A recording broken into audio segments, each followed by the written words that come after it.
Yorana est ravi de vous retrouver pour votre journal. Voici les principaux titres que nous allons développer. Des lots vendus à prix d'or à l'occasion d'une vente aux enchères sur saisie judiciaire ce matin à des biens qui avaient été saisis à des trafiquants d'Aïs.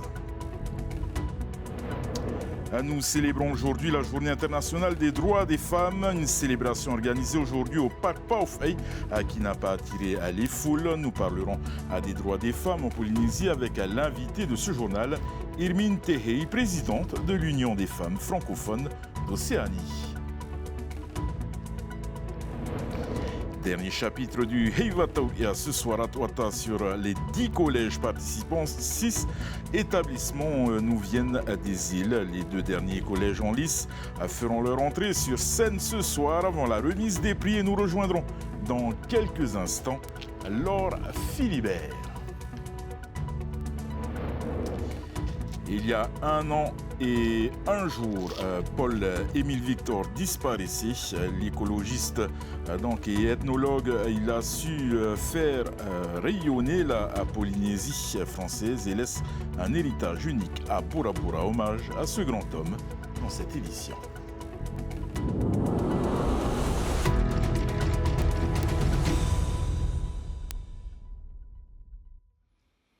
Et nous ouvrons ce journal avec ce drame sur la route à Uapo. Hier soir à 20h, un homme de 37 ans a donc perdu le contrôle de son véhicule et a fait une sortie de route. L'homme était accompagné de sa fille de 14 ans. Les 2 ont été éjectés. Le véhicule a terminé sa course 150 mètres à plus bas. Le conducteur a perdu la vie. Sa fille a été blessée, mais elle a survécu. Et une vente aux enchères sur saisie judiciaire a eu lieu ce matin. Véhicules, appareils de musique et conteneurs ont fait l'objet d'une mise aux enchères, 26 lots au total. Une opportunité pour les acheteurs est de réaliser un investissement à un prix abordable. Reportage. Il aura fallu 1 heure pour effectuer la liquidation des objets mis aux enchères. Près d'une dizaine de véhicules, équipements musicaux et conteneurs étaient proposés aux acheteurs. Ce fut donc l'occasion pour certains de réaliser un bel achat à un prix correct. J'étais intéressée par plusieurs choses, mais je suis ressortie avec une dépanneuse. J'ai eu un très bon prix, donc avec la taxe, ça revient à 2,8 millions. Voilà, donc je suis contente. Tu sais, quand tu participes aux ventes aux enchères, c'était à tes risques et périls, quoi. Écoute, on verra ça, les diagnostics lundi, avec mon mécano, c'est lui qui dira. Cette vente aux enchères intervient dans le cadre d'une procédure judiciaire. Les biens saisis ont été acquis avec des fonds issus du trafic d'Aïs. Pour les personnes qui n'ont pas le droit d'enchérir, c'était évidemment les personnes à qui appartenait le matériel. J'ai l'identité en fait des gérants ou des propriétaires et là ils n'étaient pas présents aujourd'hui. La prochaine vente aux enchères est programmée pour le 14 mars. Il s'agit de matériel provenant d'une société de la zone industrielle de Tiperui qui a déposé le bilan. C'est aujourd'hui que nous célébrons la Journée internationale des droits des femmes. Cette célébration a déjà démarré il y a quelques jours en Polynésie française. Mais ce matin, ce qui a surtout été remarqué, c'est la faible mobilisation du public au Parc Paufey. Les précisions de Sam Tenauri. Des dizaines de chapiteaux ont été érigés depuis hier au Parc Paufey pour accueillir les associations contribuantes au respect des droits des femmes. De l'aveu des participants et organisateurs, il y avait beaucoup plus de monde la veille. Puisqu'il a ouvert le chapitre sur cette capacité d'être. Pourtant, toutes les activités proposées étaient gratuites et l'ambiance plutôt bon enfant.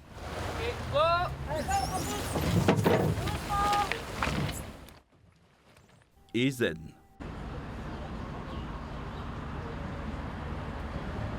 Cela n'a pas découragé les personnes investies dans l'amélioration de la condition des femmes en Polynésie. L'ancienne présidente du Conseil des femmes et actuelle vice-présidente de la Polynésie a initié plusieurs projets durant sa première année de mandature et qui verront le jour cette année. Alors les solutions durables directement pour les femmes, c'est bien sûr un manifeste qu'on va sortir sur les femmes. Et vous avez aussi le schéma d'organisation sociale et médico-sociale que je dois faire voter à l'Assemblée. Dedans, vous avez aussi des actions à l'encontre des femmes. Et puis surtout aussi l'inauguration du Centre de la femme au mois de novembre et la mise en place d'un observatoire sur les violences. Alors sachez aussi que mon objectif, c'est de replacer la femme au centre de sa famille. Parce que pour moi, la famille est très importante. Ne pas oublier qu'une famille, ça regroupe la femme, ça regroupe le mari, ça regroupe les enfants, les grands-parents. Et je dis qu'aujourd'hui, il faut vraiment recentrer les choses pour qu'il y ait une vie familiale, une vie de respect et une vie solidaire. Les manifestations pour les droits des femmes ne se terminent pas aujourd'hui. D'autres événements sont programmés la semaine prochaine avec peut-être un peu plus de participants. Et nous recevons à présent donc la présidente de l'Union des femmes francophones d'Océanie, Irmine Tehei Yorana. Yorana. Alors Irmine, nous avons pu le voir dans ce reportage. Pourquoi cette faible mobilisation de la population selon vous? Pour nous, c'est toujours faible, mais il y a eu quand même beaucoup de femmes, et en particulier les femmes des îles qui sont venues tout spécialement, elles sont 90, elles étaient toutes là. C'est seulement nos femmes d'ici qui n'ont pas tilté, qui n'ont pas senti, mais il y en avait quand même. Mais bien sûr, avec cette grande esplanade qui nous a été prêtée, aimablement, la vice-présidente a cherché à nous offrir en cadeau. Pour nous, c'est dommage qu'il n'y ait pas autant, mais il y avait. Vous espériez plus peut-être, non? Oui, mais s'il y avait assez de médiatisation, si vous nous aviez appelé avant, bien sûr, on aurait pu faire un appel. Et ici, il n'y avait pas autant d'activités, il y avait le truc là-bas à Travers. On avait pourtant prévenu les maires, on avait invité, je sais que le ministère a invité les maires, mais bon, ils ne sont pas venus. C'est dommage, il y avait le sport gratuit, il y avait la pirogue gratuite, et les personnes qui sont venues, les femmes qui sont venues, elles ont vraiment profité. Mais tu vois, quand on veut faire un truc comme ça, on voudrait que toutes les femmes soient servies. Et heureusement que les 90 femmes des 4 archipels étaient là. Elles ont fait de cette journée et de ces 2 journées, d'ailleurs, même il y a 3 jours, il y avait le 7, le 8, et, le 6, le 7 et le 8. 3 jours où, ensemble, nous avons réfléchi sur les droits des femmes. On dit Turar out veine. C'est très important parce qu'elles doivent comprendre qu'elles ont une dignité et que autour d'elles, on considère sa dignité. Justement, Irmine, quelle est la place de la femme en Polynésie française? Elle est très importante. À la maison, c'est le centre de la maison. C'est elle qui est la mère. Mais avant d'être mère, elle est femme. Donc, il faut la remettre aussi sur son titre de femme. Elle n'est pas que maman, enfin, dodo bébé, non. Elle est maman aussi pour apprendre, pour donner, pour servir et surtout pour transmettre ce qu'elle a reçu et transmettre à ses enfants à leurs enfants pour faire de notre pays quelque chose qui est beaucoup plus beau que ce qu'on voit actuellement. Et tout ça, ça vient aussi de la mère. Quel enfant dirait toujours non à sa mère? Quel enfant? Toi, tu ne vas jamais dire non à ta mère. Jamais. Donc, comment faire passer des témoignages aussi forts? Comment faire dire à un enfant « oui, maman ». C'est la maman. Donc, bien sûr, je dénigre pas le père. Il a sa place. Mais a aussi la dignité de la femme, il faut qu'elle soit reconnue depuis l'homme jusqu'à l'enfant et la société, bien sûr. Est-ce que vous disposez de statistiques sur la place de la femme au travail au Fénois? Pour l'instant, on espère que notre vice-présidente va pousser cette affaire-là jusqu'au bout. Jusqu'à présent, non, on n'a pas vraiment tous les chiffres. On n'a pas tous ces chiffres-là. On a simplement des constats quand on voit que dans les mairies, les femmes sont sont celles qui sont présentes. Elles sont adjointes du maire, elles sont là. Hein? Mais il n'y a pas de statistiques. Et on demande, ça va faire depuis 7 ans, on existe, ça fait 7 ans que nous demandons qu'il y ait des statistiques pour dire quelle est la place de la femme en Polynésie. On parle beaucoup des femmes à Tahiti, mais dans les îles, avez-vous une idée précise de ce qu'il faut améliorer pour que leurs droits soient respectés? Je viens de vivre 2 jours avec les femmes des îles, des archipels.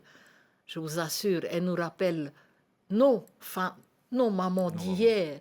Elles sont là, prêtes à tout, vivantes, gaies. Et pourtant, elles sont dans des îles lointaines. Elles n'ont pas tout, mais elles amènent leur sourire, leur joie de vivre. Là, ces 3 jours, nous étions entourés de femmes vivantes de leur culture et heureuses de leur vie. Elles ont quitté leur maison pour venir pour 1 semaine au moins ici. Et elles sont heureuses, elles veulent partager et elles ont mis de l'ambiance là-bas sur ce terrain. Ma dernière question, Irmine, pour vous ce soir, quels sont les objectifs à venir de l'Union des femmes francophones d'Océanie? Nous travaillons avec Wallis, Futuna, Nouméa, Vanuatu et la Polynésie. Nous sommes 4, de langue française. Et nous essayons d'entrer dans les activités, dans les discussions qui se font entre les pays anglophones. Et donc, nous essayons de travailler ensemble pour remettre la femme à l'honneur et surtout sa dignité et ses talents. On a tout ça. Il y a tout ça dans l'Océanie. Quelle que soit la partie de l'Océanie, elle a une richesse propre. Et elle vit de cette richesse. Merci beaucoup, Irmina Tehei, pour vos réponses. Je rappelle que vous êtes la présidente à l'Union des femmes francophones d'Océanie. Maruru Meitei. Maruru. Alors, cette exposition maintenant de 50 œuvres réalisées par des élèves de Riateaita'a, les participants ont laissé libre cours à leur imagination sur le thème égalité et justice pour les femmes, des croquis et des textes qui dépeignent majoritairement la femme abattue. Jessica Doucet. Sur ces supports en papier, des mots, des dessins et quelques couleurs, les élèves évoquent librement le sujet de la femme telle qu'ils l'aperçoivent. Ici, 90% des œuvres parlent de violence, d'harcèlement, d'inégalité et d'injustice, un sujet qui semble avoir retenu l'attention de ces adolescents. J'ai trouvé ça super intéressant de voir comment est-ce que les enfants pouvaient s'exprimer sur un sujet aussi sensible. Alors peut-être que certains enfants connaissent ça de près, d'autres peut-être de loin, j'espère. Et voilà, il y a des propositions super pertinentes, il y a vraiment de tout. Est-ce qu'on peut parler d'originalité dans ce sujet-là? Je ne sais pas, c'est un peu pas évident comme sujet à traiter justement. Loin d'imaginer autant de violence dans ces jeunes esprits, les visiteurs s'attardent sur certains croquis. Les réactions sont partagées entre inquiétude et désarroi. Pour moi, c'est choquant de voir que des jeunes comme ça, des collégiens et tout, ils aient des images comme ça déjà en tête. Donc ça veut dire qu'ils ont vu des choses violentes. Donc pour moi, c'est quelque chose de choquant parce que c'est des choses qui ne devraient pas arriver en fait. C'est carrément toujours cette histoire. Que ce sont des enfants qui ont écrit ça, donc peut-être qu'ils ont vécu ça dans leur famille. Il y a un réel problème de violence, hein. C'est ce qu'on voit et c'est ce qu'on peut se rendre compte quand on voit et quand on lit tous les textes qu'ils ont écrits. Petits témoins exposés aux violences intrafamiliales, les enfants sont alors aussi des victimes. L'association Wahine Orama Noor Eyatea le sait et cherche à mobiliser les consciences avec ce projet. Mais ce qui nous pousse malheureusement à continuer notre combat, c'est que ça ne s'arrête jamais, que c'est jamais terminé. Des féminicides, il y en a de toujours, de plus en plus. Bon, alors on espère qu'en informant le jeune public, petit à petit, on arrivera à un peu régler les choses. Le jury a déjà jeté son dévolu sur une dizaine d'œuvres, mais le public a également son mot à dire avec le prix Coup de cœur du public. L'exposition est ouverte jusqu'au 12 mars à la Maison de l'Enfance de Outouroi. Une marche blanche contre les violences était organisée en fin de journée hier à Tohotou. La commune associée de Tairapou-Ouest comptabilise 2 blessés par arme blanche en l'espace de quelques semaines. Le résultat de disputes entre jeunes qui dégénèrent, inquiets. Les habitants de la presqu'île tentent d'enrayer l'escalade de la violence avant qu'il ne soit trop tard. Laure Philibert sur des images de Mataïhouraï. Ils étaient un peu plus d'une cinquantaine à défiler à l'appel de la paroisse protestante de la commune. Les habitants de Tohotou tirent la sonnette d'alarme après des violences répétées entre jeunes. Un premier blessé au couteau en janvier et un second en février. Si leurs jours ne sont pas en danger, les faits sont suffisamment graves pour inquiéter les familles. Non, il n'y a pas vraiment beaucoup de violence, mais il y a de la tension. Mais nous savons comment calmer les gens. Mais c'est la première fois que nous assistons à 2 agressions et 2 personnes qui ont été poignardées dans cette commune. Comme parfois les jeunes n'ont pas de quoi se motiver, du coup, ils vont ce qui est sur le plus proche, la drogue, l'alcool. Et c'est ce qui les détruit petit à petit. Cette marche blanche à grand renfort de car basses est composée de 2 cortèges au départ de Punui et de Mitirapa. C'est terminé à la salle Omnisport de Tohotou. Sur une banderole, les familles appellent à un retour au calme. C'est la première fois qu'un tel rassemblement est organisé dans ce havre de paix. Parmi les participants, Heimoana, ce père de famille a perdu son fils il y a quelques mois. Depuis, il lutte activement contre les ravages de la drogue. Il y a 15 ans, mon fils a été élu Tane Tohotou dans cette salle, ici même. Et ça m'a fait chaud au cœur, un pincement au cœur quand je suis revenu dans cette salle avec les chants, l'accueil. Ouais, c'est le bon vivre dans la presqu'île que je retrouve. Et donc, gardons ce choix-là du bon vivre à la presqu'île et dans nos Fénois en général. Les associations ont délivré tout au long de la soirée des messages de prévention à l'encontre des jeunes.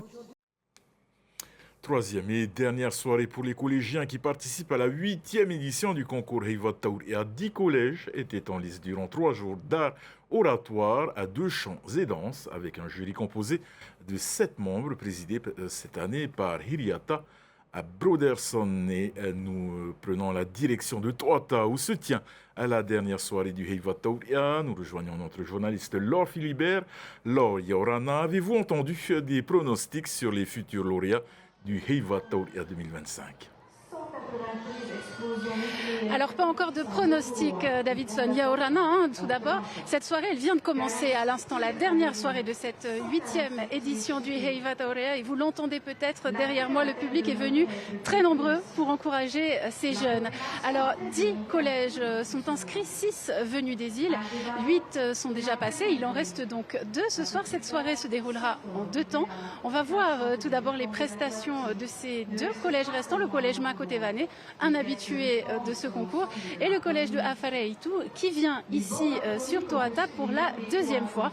Il va nous parler, comme le collège de Paea hier, de l'histoire des essais nucléaires, un fait qui a marqué l'histoire contemporaine de la Polynésie française. Ce show commence à l'instant. Alors, en 2e partie de soirée, ce sera la remise des prix. 10 collèges, 18 prix, 7 de plus que l'an dernier. Le collège Makotevane, qui était arrivé 2e l'an dernier, arrivera-t-il à prendre la première place qu'avait remporté l'an dernier le collège de Ho? Alors on le saura d'ici quelques heures. Quoi qu'il en soit, le plus beau prix, ce qu'on va retenir de cette édition 2025, ce sont ces jeunes, cette jeunesse qui a montré aujourd'hui qu'elle avait l'étoffe des plus grands.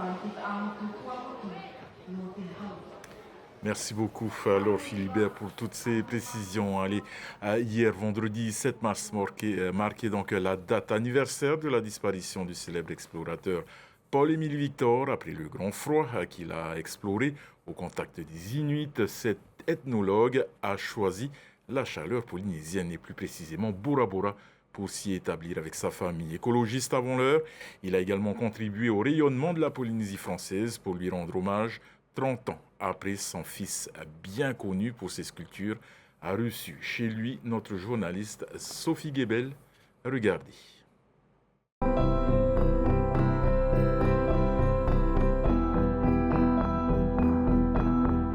Aujourd'hui, 30 mai 1948, nous franchissons le cercle polaire.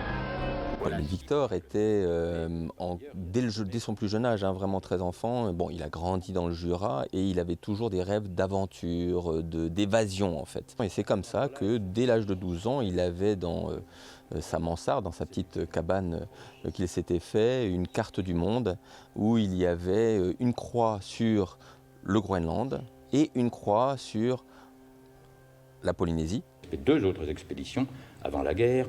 En 1947, Paul-Émile Victor a créé les expéditions polaires françaises et donc il a pu amener la France à être présente, scientifiquement parlant, dans la région polaire nord, mais aussi dans la région polaire sud. Mon père passait par la Polynésie pour pouvoir aller en Australie et en Tasmanie pour reprendre le bateau et arriver vers l'Antarctique. Donc c'était un passage qu'il faisait depuis des années déjà, mais en 1965 avec ma mère Colette, ma mère a acheté le Motutane à Bora Bora. Ils se sont installés définitivement au Motutane en 1975 je crois. Pour avoir le temps de vivre, de parler. Mon père a, dès le départ, dès son plus jeune âge, 12 ans, aimait justement les peuples qui étaient sains, simples et en relation avec la nature. Et donc les Inuits comme les Polynésiens, à cette époque-là, étaient extrêmement reliés à la nature, étaient extrêmement respectueux de la nature. Et il était attiré par ces deux pôles. Les gens venaient au Motutane, à Bora Bora, le voir M. Paul-Émile Victor pour pouvoir lui poser des questions sur, justement, c'était devenu un philosophe, c'était devenu quelque chose d'une sorte de puits de savoir, une sorte d'encyclopédie vivante. Et donc les gens, que ce soit des politiciens, que ce soit des journalistes, que ce soit des gens connus ou pas, venaient et essayaient de comprendre un petit peu quelle était sa réflexion justement sur l'écologie, sur l'avenir, sur le positionnement humain, sur la science évidemment. Paul-Émile Victor avait évidemment, au vu de tout ce qu'il a fait pour la France au niveau des expéditions polaires françaises et de tout le reste, a eu une dérogation parce que c'était interdit depuis 50 ans de faire une immersion. Donc il a eu l'autorisation du gouvernement français et polynésien que son corps soit immergé au large de Bora Bora, entre Bora Bora et Maupiti, dans la partie la plus profonde de l'océan Pacifique. C'était une belle personne et je considère que grâce à cela, je suis aussi en partie devenu une belle personne. Donc voilà. Voilà, nous arrivons au terme de ce journal. Votre soirée sur Tétine Télévision. Dans quelques instants, votre magazine de la glisse Waves, suivi de votre émission The Voice. Merci d'avoir suivi ce journal. Excellente soirée sur Tétine Télévision. Et à demain, même heure, on se quitte sur ces images du Heivatau et le collège Louise Tehea Carlson.